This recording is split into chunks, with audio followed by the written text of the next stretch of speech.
আমরা আজকে যে অনুষ্ঠানে একত্রিত হয়েছি এটা সিরত সম্মেলন। নবীজির জীবনের দুইটি দিক, একটি হচ্ছে সুরত আর একটি হচ্ছে সিরত। সিরত অনুকরণীয় আর সুরত প্রশংসনীয়। সুরত ধারণ করার ক্ষমতা কোনো মানুষের নেই। শামাইলে তিরমিজির হাদিসগুলো যখন পড়তাম, হৃদয়ের আয়নায় একটা মূর্তি দাঁড় করিয়ে নিতাম, একটা অবয়ব দাঁড় করিয়ে নিতাম, একটা আকৃতি মনে মনে কল্পনায় ভাসিয়ে নিতাম। চাইতাম আমিও যদি এমন হতে পারতাম, কিন্তু যা হবার নয়। তিনি ছিলেন মধ্যম আকৃতির সুঠাম দেহের অধিকারী একটি মানুষ। তার চুলগুলো ছিল ঘাড় পর্যন্ত প্রলম্বিত, হালকা হালকা কোঁকড়ানো। তিনি যখন চুলের ভিতরে তৈল দিয়ে আছড়াতেন, মনে হতো মৃদুমন্দ ঢেউ দেখা যায়। তার কপাল ছিল চওড়া, ভ্রুগুলো ছিল জোড়া ভ্রু, ধনুকের মতো বাঁকা। চোখের পাতাগুলো ছিল ফুটন্ত গোলাপের গোলাপি রঙের এক একটি পাপড়ির মতো। তিনি কখনো বা যখন চোখের পলক ফেলতেন, মনে হতো মৃদুমন্দ বাতাসে গোলাপ পাপড়ি যেন দোল খাচ্ছে। তার চোখের সাদা অংশ ছিল রক্তিমাভ সাদা, কালো অংশ ছিল কৃষ্ণ কালো। তার নাকটা ছিল খাড়া, নাকের ছিদ্রগুলো ছিল ছোট ছোট। নাকের নিচে ছিল সরু চিকন গোফ, গোফের নিচেই সেই গোলাপি রঙের ঠোঁট। তার ঠোঁটগুলো যখন কখনো বা মুচকে হাসত, গোটা পৃথিবীর মানুষ অবাক বিস্ময়ে দেখত গোটা পৃথিবীতে যেন বিজলি চমকিয়েছে।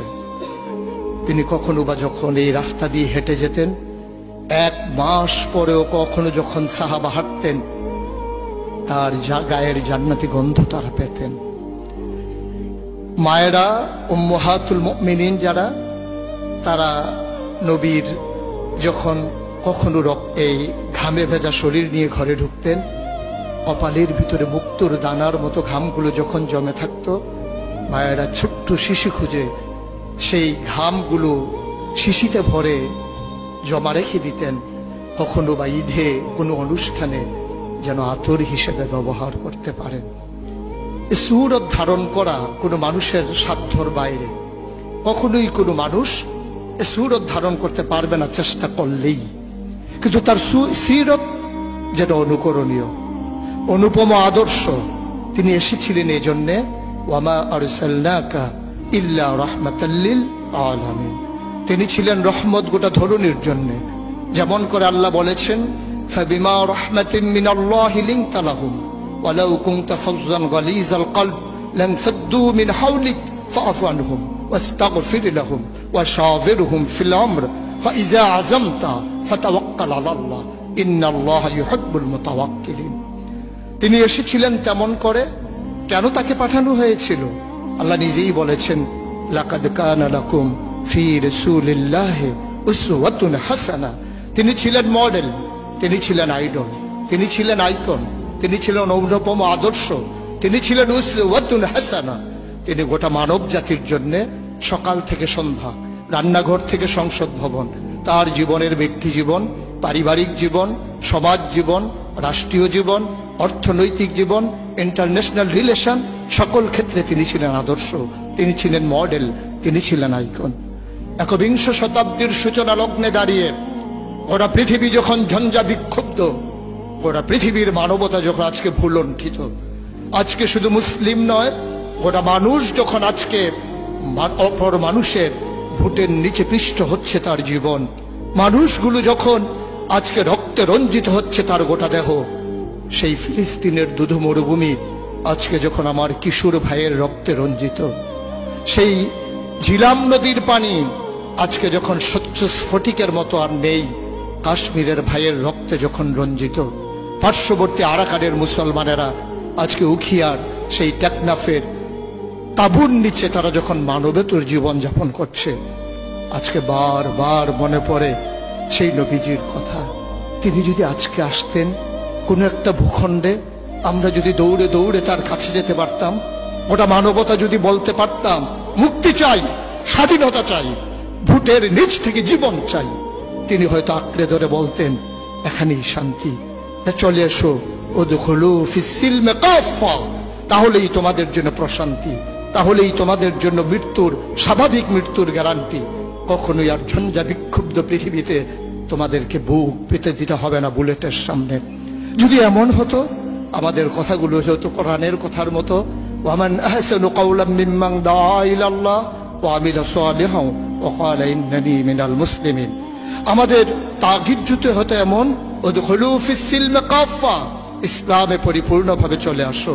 আমরা যদি সে কথা থেকে দূরে সরে আসতে পারতাম, আফাতুমিনুনা বিবাযিল কিতাব ওয়া তাকফুরুনা বিবায, কতই না সুন্দর হতো। ভালোবাসা যদি হতো এমন যে নবীকে যেমন করে আল্লাহ তাবারক ওয়া তাআলা ভালোবাসার আধার বানিয়েছিলেন, ইবাদতে যদি আমরা হতে পারতাম এমন, আনতা আবুদাল্লাহা কাআন্নাকা তারাহু ফাইন লাম তাকুন তারাহু ফাইন্নাহু ইয়ারাক। আমরা যদি সফলতা এমন হতে পারতাম, কাদ আফলাহাল মুমিনুন আল্লাযীনা হুম ফি সালাতিহিম খাশিউন। আমরা যদি দীপ্ত শপথ গ্রহণ করতে পারতাম, ইন্না সালাতি ওয়া নুসুকি ওয়া মাহইয়ায়া ওয়া মামাতি লিল্লাহি রাব্বিল আলামিন। আমরা যদি নিজেদের কুরবানির নজরানা এভাবে পেশ করতে পারতাম, ইন্নাল্লাহা ইশতারা মিনাল মুমিনিনা আনফুসাহুম ওয়া আমওয়ালাহুম বিআন্না লাহুমুল জান্নাহ। সেই দীপ্ত শপথ জীবনে ধারণ করে আমরা যদি উমর বিন আব্দুল আজিজের মতো ক্ষমতা যখন তার মসনদে তাকে বসানো হলো, তিনি আস্তে করে ঘরে ঢুকলেন, তার বিবির সামনে গিয়ে বললেন, উত্তরাধিকার সূত্রে যে অলংকারগুলো পেয়েছো রেখেছো কোথায়? অলংকারগুলো কাঠের বাক্সে ভরে যখন তার সামনে এনে দেওয়া হলো, বলছিল এর ভিতরে আমি রক্তের গন্ধ পাই, এর ভিতরে আমি বাতিলের গন্ধ পাই। সুতরাং এই অলংকার তোমার না, এই অলংকার আমাদের জন্য গোলার কাটা, জাহান্নামের শাস্তির কারণ। তিনি সবগুলো অলংকার রাষ্ট্রীয় কোষাগারে জমা দিয়ে চোখের পানি ফেলে দিয়ে বলেছিলেন, পূর্বপুরুষের দায় পরিশোধ করলাম, পূর্বপুরুষের দায় পরিশোধ করলাম। তিনি সেদিন বলেছিলেন, সবার ঘরে যেমন রান্না হবে আমার ঘরেও তেমন রান্না হবে।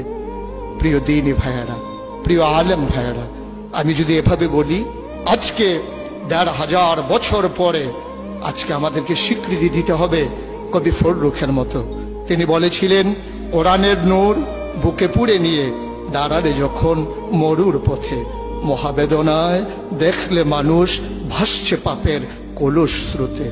সে কি অনাচার, সে কি বেবিচার, বিভৎস ক্রূর আখি বিলীন, ভয়াল ঘৃণায় নাক্কার শতাব্দী পথে রাত্রি দিন। আসুন সবাই মিলে এই ঝঞ্ঝা বিক্ষুব্ধ পৃথিবীকে একটু ফুলময় করে দেই, একটু আনন্দঘন পরিবেশ করে দেই। ভবিষ্যৎ প্রজন্মের জন্য আমরা একটা সুন্দর পৃথিবী বিনির্মাণ করি।